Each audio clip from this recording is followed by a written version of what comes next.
Hello friends, welcome to Asmitha's kitchen. இன்றைக்கி என்ன பார்க்க போகிறோம் அப்படின்னு, மணத்தக்காளி கீரை அப்படின்னு சொல்லுவோம், இல்லைன்னா சுக்கிட்டு கீரை அப்படின்னு சொல்லுவோம் இல்லைங்க கிராமத்தில். அந்த கீரை பொரியல் எப்படி செய்கிறதுன்னு பார்க்கலாம். ஓகேங்களா? ஸோ 3 பொருள் இருந்தால் போதும். முக்கியமான பொருள் உப்பு, காரத்துக்கு தவறம் இது வெங்காயம், தேங்காய் பூ. ஓகேங்களா? கீரை நல்ல பொடி பொடியாக அப்படி நறுக்கி வச்சுக்கோங்க. ஓகேங்களா? அதுக்கப்புறம்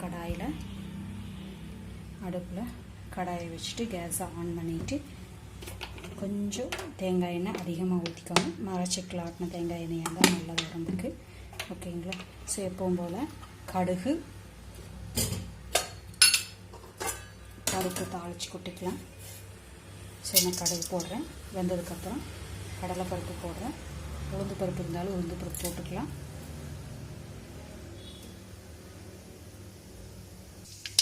ஸோ கடுகு பொரிஞ்சு வருது. இப்போ கடலைப்பருப்பு கொஞ்சம் அதிகமாக சேர்த்துக்கலாம்.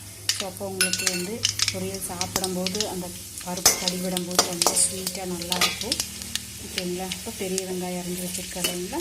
ஸோ ஒரு பெரிய போட்டுக்கலாம்.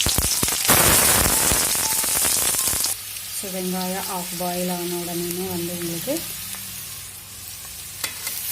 பொடியை நறுக்கி வச்சு கீரையை கொட்டிடுங்க. அதுலேயே தண்ணி இருக்குது அப்படிங்கிறனால தண்ணி விட வேண்டாம். ஸோ நல்லா கலக்கிடுங்க.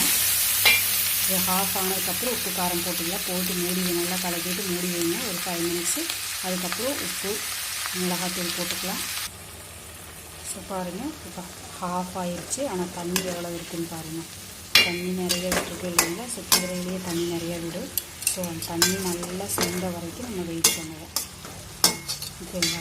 பச்சை வாசம் போட்டு அதுக்கப்புறம் நம்ம கொஞ்சம் குறையும் போது உப்பு காரம் போட்டுக்கலாம். கொஞ்சம் காரம் அதிகமாக போட்டீங்க அப்படின்னா தான் இந்த கசப்பு தண்ணி எடுக்கும். அதனால் கொஞ்சம் பாருங்கள், ஓரளவுக்கு தண்ணி சுண்டி வச்சு இப்போ உப்பும் ஓகேங்களா மிளகுத்தூளும் போட்டுக்கிறேன். கொஞ்சம் மிளகுத்தூள் அதிகமாக போட்டுக்கிறேன், கசப்பு தண்ணி அப்போ தான் எடுக்கும் உங்களுக்கு. ஸோ பாருங்கள், வீட்டில் அரைச்ச மிளகாத்தூள். ஓகேங்களா?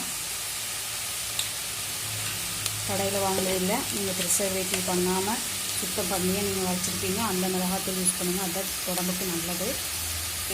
நல்லா கலக்கி விடுங்க. ஓகேங்களா? இன்னும் கொஞ்சம் இருக்கிற தண்ணியெல்லாம் சுண்டட்டும். ஸோ இப்போ ஓரளவுக்கு தண்ணியெல்லாம் விட்டுருச்சு. இப்போ தேங்காய் பூ போட்டு கிளறிடலாம். ஓகேங்களா? தேங்காய் பூ போட்டு நல்லா கிளறி இப்போ கொஞ்சம் தண்ணி இருந்தாலும் இதில் இஞ்சி. ஓகேங்களா? நல்லா கிளறி எடுத்து வச்சுக்கோங்க. ஸோ பாருங்கள், நல்லா ரெடி ஆகிடுச்சு. இப்போ நம்ம ஆஃப் பண்ணி